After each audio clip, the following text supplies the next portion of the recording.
As India's media landscape fractures across linear TV, OTT, and digital video, one question is becoming impossible to ignore.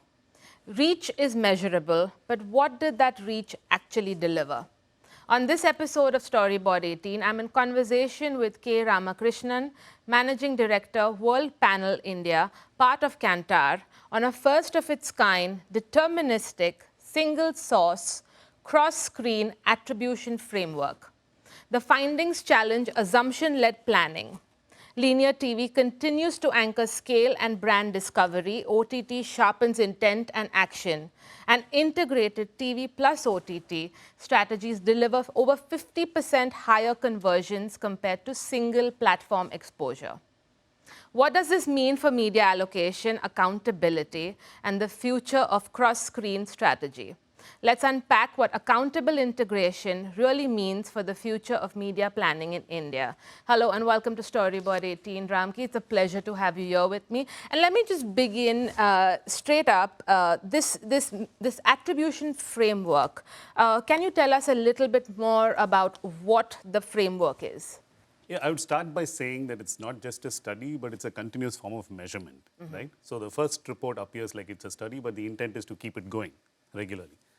You used a lot of words, as a combination, right? There was deterministic there was attribution there was cross-screen there, all of those. If I were to simplify it, how do you measure the impact of what you're spending? You're spending X amount of rupees or dollars. What is its impact in terms of what you want to achieve? For a long time, I think marketers have stayed with measuring reach.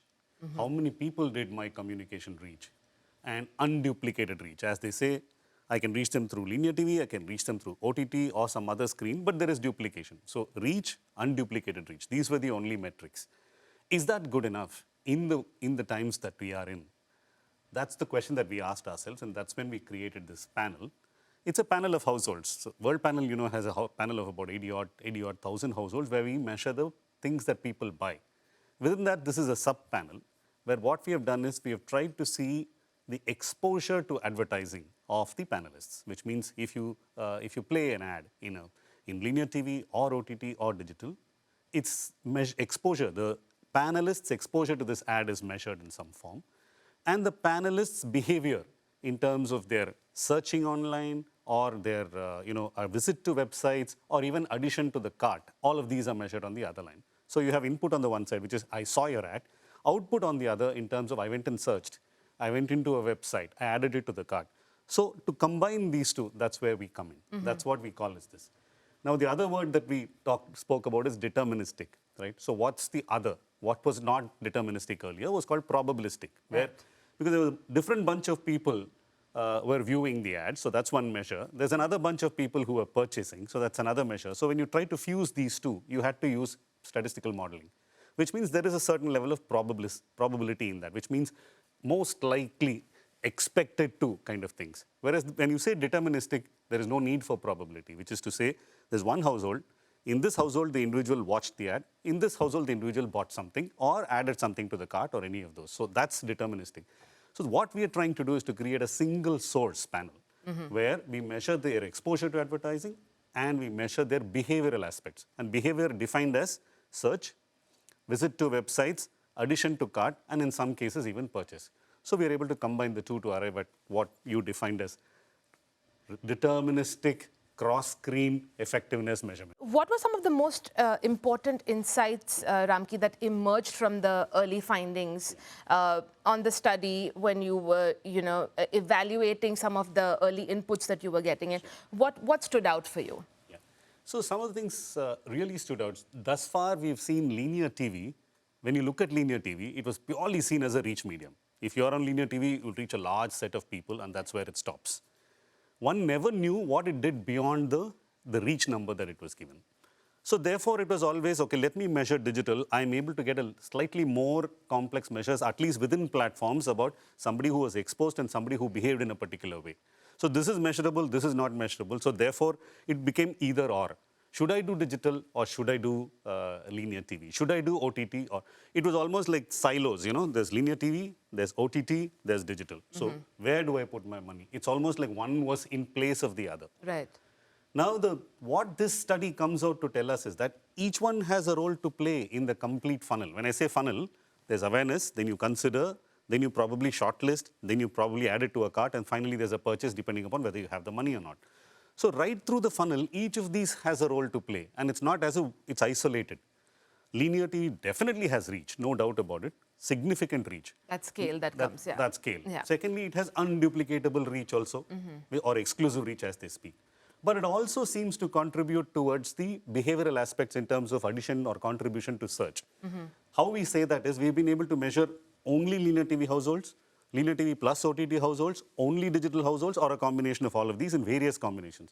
We see that linear TV itself, apart from the reach that it gets, is able to significantly add to the extent to which people search. Now, if you see that as a combination of linear plus OTT, it seems like a lethal combination in the sense that it gives you a massive reach, and you add OTT to that, that reach gets qualified in terms of a certain set of audiences behaving in a particular way, which is increased website visits in addition to cart and etc. Precision. So it's reach plus qualified reach plus behavioral aspects. Now, where does that leave digital? Now, the point is, this study clearly comes and tells you that pure digital compared to digital plus OTT or digital plus linear TV. Where's the difference? This combination seems to work very, very well. The metrics are very clear. It's almost 30-40% higher degrees of search, at least 25% higher degrees in terms of people's addition to cart. All of these aspects come into the picture. So the benefit of this study is that it comes out and clearly says that this combination works. And which is the right combination depends on the category, depends on the brand and its objectives. Like there are some brands which might say, at this point of time, I want to add just search. I want people to search for me. There might be another brand which might say, I want people to just, consider me in a big way and I want them to visit my website. There might be others who say add to cart. Others say extremely short term, I want purchase, I want business right now. So any of these is measurable because it's a single panel and we measure all of this. So that's what it is. It seems to me that this lethal combination that you talk about feels like a bit of a no-brainer. And for a long time, we've been talking about exactly this. Slightly sort of a side question, why was that validation necessary? Why weren't marketers, thinking about it? Because we've been talking about integrated for a very long time, but why was it still considered in silos? I'm just trying to sort of, unwrap a little bit of the CMOs, the marketer, the media planners mindset here. That's a brilliant question, Delshad. I mean, as in why, it's always like in science, why has nobody thought about it before, right? It's as simple as that. The point is, there was no means of answering that question, right? We all understood that if you combine a few, it's better than having one alone, right? So when you combine a few, we were not able to measure what is contributing what. Like, for example, if 100 exposures as a result of which some level of purchases, is it because of TV? Is it because of OTT? Is it because of digital? Was something we were not able to measure, and for that we were using probabilistic measures. Here, because of the fact that it's a single source, you're able to measure households which are only linear TV, households which are, or individuals who are only OTT, individuals who are only digital, and a combination. So the measurement becomes possible. Therefore, what was intuitively understood is now attributable, saying this money here gives me this much. So that attribution helps you in planning a lot better. So you're absolutely right. It is very intuitive.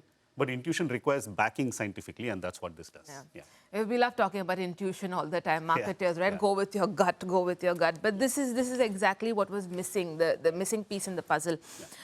We briefly spoke about linear TV's strength, and like in previous conversations, we need to remember it's not a battle between the two, but a combination of forces. What should marketers today interpret linear TV's role as, Ramki?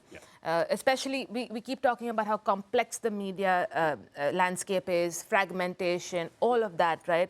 Funnels collapsing. What is that sort of key takeaway on linear TV's strength today for marketers? To me, the key takeaway is that linear TV adds to your reach is a no-brainer. We always knew that it's the highest reach medium, etc. But is it just reach? What else does it add? Is what now comes into the picture, and that seems measurable. Does it add X number of people searching for my brand or category? Does it add Y number of people who actually visited the website, or does it add Z number of people who added it to their cart? So all of these multiple levels of the funnel or the purchase journey becomes measurable. Right. So what it seems to say is that linear TV is not just a reach adding medium. It also seems to drive behavior in terms of higher search, which is what I'm saying. When you look at a pure linear TV household or a pure digital household or a pure OTT household and compare the three, clearly linear leads the way, linear TV leads the way, even in terms of people searching or people adding to their carts. So that's the biggest finding, or that is the biggest thing that marketers should remember. The role of linear TV is not just reach addition. And certainly not diminished. How does OTT strengthen this cross-screen ecosystem, that we've been talking about now? How is it augmenting, strengthening it? Yeah. So that's also a great question, and it more than intuitive answers what we're able to get here is that OTT is a select set of medium. It kind of, there is a skew towards premium, there is a skew towards urban, there is a skew towards, let's say, decision-making sort of audience. So what tends to happen is, while the reach addition seems to come from linear TV, among the same households, if you add OTT, you're able to sharpen that reach and you're able to sharpen behavioral aspects, which is addition to visits in the website. You're able to drive in that funnel of awareness, consideration, etc. OTT seems to be driving consideration. So one is driving awareness, another is driving consideration. And then something else might be adding. So that's the biggest thing. The role OTT seems to play is to amplify the reach of the linear television as well as drive consideration. So driving consideration is something that many marketers would have it on their KRAs or KPIs in a big way, because at the end of the day, that seems measurable, and this is what drives that. Yeah. Absolutely. How does all of this at the end of the day, change media planning models for media planners watching this? What is that takeaway on how it will affect their lives, how it will affect the models, how they deliver solutions to clients? So I think it is going to, if this data is sufficiently used, it's going to change the way, probably revolutionize the way media planning is done. You said sufficiently used. Yeah. So what I mean by that is, the current media planning does what? On the one hand, it takes reach maximization and to see, can I reach most people in an unduplicated fashion? That's one metric.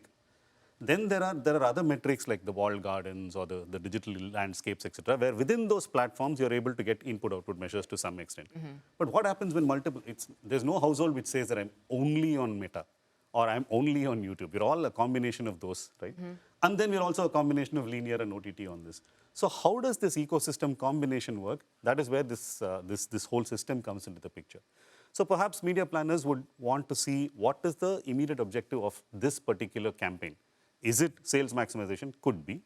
Is it reach maximization? Could be. Is it consideration maximization? Or is it I want to build on searches? Depending upon that, depending upon the behavioral output that they're expecting, they could change their inputs and outputs here and there, saying what is the right combination that works. Calibrate it according to that. Absolutely, which would not have been possible earlier. They would have only have to do it with linear. Now with this behavior being available, they would have been only have to do with what you call reach-related figures. Now since you have the combination, they'll be able to clearly play or understand the role that linear TV plays, the role that OTT plays, the role that digital plays, and how this combination, in what combination is the right one for the objective that I currently have for this campaign. One of the other things, an area of concern has always been for marketers to justify almost their existence, but also justify the budgets that are spent in their media, in their campaigns. How does this framework essentially improve accountability? And that big question of return on advertising spends. How will this framework impact that, especially when it comes to CMOs, validating their plans in a boardroom? Because that convincing the CFO has always been a battle of its own. So tell me a little bit about how this enhances accountability for them. I can't answer the existential question. That depends on a whole lot of others. I don't think they can answer that one either. But when it comes to the effectiveness and efficiency question, I've been a CMO myself for many, many years. And the big question asked is, you say you spend, the classical number, right, 50% of advertising goes waste, and we don't know which 50%. So the questions that CFOs always throw towards CMOs is to say, okay, you're saying you're spending this money and you're saying you're getting this visibility, but is that visibility what is causing people to buy? Not known. Is it Is it what is done at the shop level, or is it which part of my spend is giving me what is something that was not so easily measurable. It was only measurable to the extent of exposure. So if I'm there on all the media, which one is working better for me is something that was not as clearly visible or as clearly measurable. So to that extent, it goes one step further or a couple of steps further to say, this dollar gave me this dollar in return. So this combination of dollars gave me this combination of dollars in return, or this combination of outputs in return. It need not even be dollars. Very often we'll say money is not the only measure of everything. Right. It's okay. So you measure consideration, which is a mind measure. You measure awareness, which is a mind measure. You also measure site visits, which is a behavioral measure. You also measure search, which is a behavioral measure. So if you measure these and the dollar inputs into these, I think it changes the way a CMO is able to answer to a CFO saying, I spent this money. As a result of this, I got this much increase in search. This many people who increased their search added this to the cart. So therefore, it completely it allows the CMO to explain the contribution of each of these to each level of the funnel. And to that extent, it makes them far more accountable, far more, explain the relationship between the input and the output. Connecting the dots. Absolutely, yeah. Tell me a little bit about how, Ramki, things have changed in your view, CMOs today. Like you said, you've been a CMO as well. Yeah. What are some of the, I'm not talking about the existential crisis here, but what are some of the major pain points today for a lot of CMOs? Yeah. From your conversations with your peers, colleagues, whoever it may be, what is it that's really essentially keeping them awake at night? Yeah, keeping the subject of the discussion alive, I think that this cross screen is a big nightmare, right? Because all of us, on an average, concurrently use multiple screens, right? I mean, like for example, before we started this discussion, you were on your phone, right? And if your laptop was nearby, you look at a mail here and you look at something here. And when you're watching television, we keep our phone next to ourselves, and perhaps there's even a tablet. Absolutely. So this cross screen behavior and what drives what is another one big thing that driving. There are also other elements which are beyond the scope of today's discussion, which is to say there's this thing called influencer, the whole world of influencers. Who influences what? How many of them are actually measurable, and how many of them are... it's almost like I have to put this money away on this influencer because he has a lot of people following this, that individual. But the people that are following the individual following for a particular reason, right? Are they going to be influenced if your brand is going to be present there is not measurable. So that's another big nightmare, or another big thought in the minds of CMO saying, what am I going to do about that? Lots of questions on the effectiveness of influencer marketing, especially in the past couple of years, definitely. Yes. So influencer is a word. Third part is, I think the fundamental role that a marketer plays is to be able to convey the voice of the consumer clearly enough to the organization. Now, that voice of the consumer is becoming more and more difficult to assess, right? Because the voice is going in all kinds of places, and voice is going in groups, voice is going in individuals. So how is the best way to bring it all together? So bringing the voice to the place, the role of the influencer, and cross-screen. I would seem to think these are the three biggest spokes of the nightmare that the CMO's life is going through right now. And then you add AI to the mix. Yeah, absolutely, yeah. It'll probably enable them to answer these questions, I guess, AI will. But to understand AI, does AI play a role? Of course, it plays a massive role in getting to understand these clearly. Yes. Well, maybe you're right. We can have a longer conversation on that some other time. But going back to this framework, what is a signal for the future of India's cross-screen ecosystem, Ramki? The signal is quite clear that the period in which we were measuring things in silos is over. That's all. Because behavior in silos is also over. So if you really want to drive behavior in a particular way, which is what you start a campaign with. Why do you do a campaign? You don't want to do a campaign because you want everybody to see the campaign. Of course, you want them to see the campaign, but as a result of which you want them to behave in a particular way. So this kind of goes to the next step to say, what is that behavior? Is it search? Is it addition to cart? Is it website visit? Or is it even purchase? So how do we go all the way up to there? So therefore, you're able to relate these two together, and that is what is possibly going to be the way in which future planning and future efficiency measurements are going to take that route. If you were to distill the key takeaways, the important insights from working on this framework, building this framework, and seeing the outcome, what would that be, Ramki, for marketers today, for media planners today? Yeah. So I would say three things. Three is easy to remember rather than speaking 5 minutes. The first point is about please be able to measure the exact output of what you put in as money. I put in X money, what is the output? So be able to measure, and that measurement should be in a situation that it is able to give you clear indications of which screen relate to what kind of behavior. That's the first takeout. The second takeout is the siloed behavior or the siloed measurement is not working because different combinations seem to drive different behaviors. Pure linear tends to certain set of behavior, which is reach maximization as well as search, etc. Linear plus OTT drives reach, search, and even website visits. Now, all of this plus digital seems to build the engagement funnel also. So each one has a different. So be clear about the role of the screen and the role of the screen that you want to use it for, and then allocate your money accordingly. The last and critical aspect about this is some of the old myths like linear TV is purely for reach and nothing else have been smashed or dismissed by this study. So linear TV is able to do reach plus definitely contribution towards discovery and search, etc. Similarly, linear TV plus OTT is able to contribute something. So what I'm trying to say is, don't go by the myths that you had. So those are the 3 points that I would say. Be able to measure clearly each screen. Then look at the role that you want for each of the screens and drive that in the place. And stop all these siloed myths and look at all of this together. Yeah. Absolutely. I was talking about this conversation I had with leaders from WPP Media earlier, and one of the things that really stood out for me is how we really need to even reevaluate the language we use for media now. Yeah. This idea of new age media and digital and TV. We're talking about screens now, Yes, right? yes. Doesn't matter. I mean, do you, again, just a broader zoomed out view on how practitioners need to look at the media landscape now, which may require a fundamental shift in how we talk about media. Sure. Yeah. I'm just your thoughts on that. Yeah, I think it's a kind of, can we talk a very simple language saying, did somebody see the ad? As a result of which did they behave in a particular way? There are so many terms in between. You know, there is a reach term, there's a duplicated reach term, there's a frequency term, and there is this and that and all of that.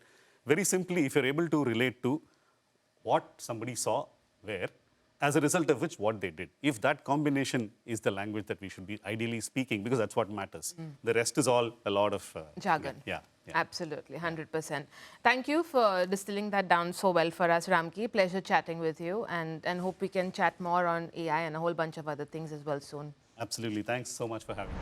And before we wrap, a quick word on something the world of brands is watching very closely. Entries for the Storyboard18 Awards for Creativity, our flagship platform celebrating India's boldest, most innovative and culture-shaping work, are officially closed. But what happens next truly matters.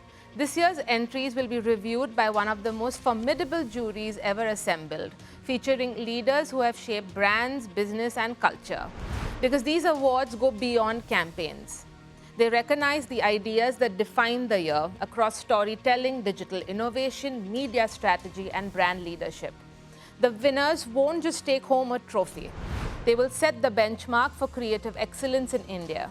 Stay tuned. The Storyboard18 Awards for Creativity are coming soon.